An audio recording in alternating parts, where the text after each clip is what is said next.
మీరెప్పుడైనా తిరుమల శ్రీ వెంకటేశ్వర స్వామి గుడికెళ్ళినప్పుడు ఆయన హస్తాలను అబ్జర్వ్ చేశారా? రీసెంట్‌గా నేను గుడికెళ్ళినప్పుడు ఆయన హస్తాలను అబ్జర్వ్ చేశాను. సో, 2 డిఫరెంట్ డైరెక్షన్స్‌లో ఉన్నాయి. సో, దానికి ఏమైనా మీనింగ్ ఉందేమో అని చెప్పి వెతుకుతూ ఉండగా నాకు తెలిసిందేంటి అనంటే, కుడి చెయ్యిని వరముద్ర అని అంటారు.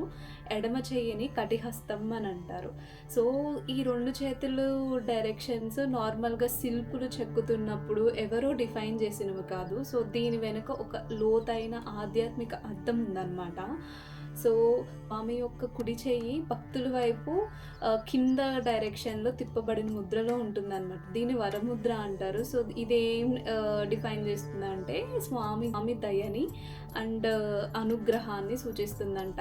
అంటే మీరేం భయపడకండి. నేను మిమ్మల్ని ఆశీర్వదించడానికి సిద్ధంగా ఉన్నాను. ఈ లోకాన్ని కాపాడడానికి అని భక్తులకు భరోసా ఇచ్చే ముద్ర ఆర్ ఆశీర్వాద హస్తం అని కూడా అంటారంట.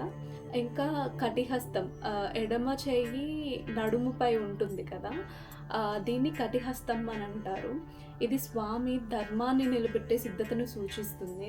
సో, ఇదొక విధంగా హెచ్చరిక కూడా అనంట. సో, ధర్మాన్ని పాటించండి లేకుంటే నేను మీ మీద చర్య తీసుకుంటాను అని కూడా దీని మీనింగ్ అంట. సో, దీనికి వెనక ఒక మూల కథ ఉంది. ఈ హస్తాలు డైరెక్షన్స్ ఎందుకు ఇట్లా ఉన్నాయి అని చెప్పి. సో, దాని గురించి మీరు తెలుసుకోవాలి అని అంటే ఫుల్ వీడియో చూడండి.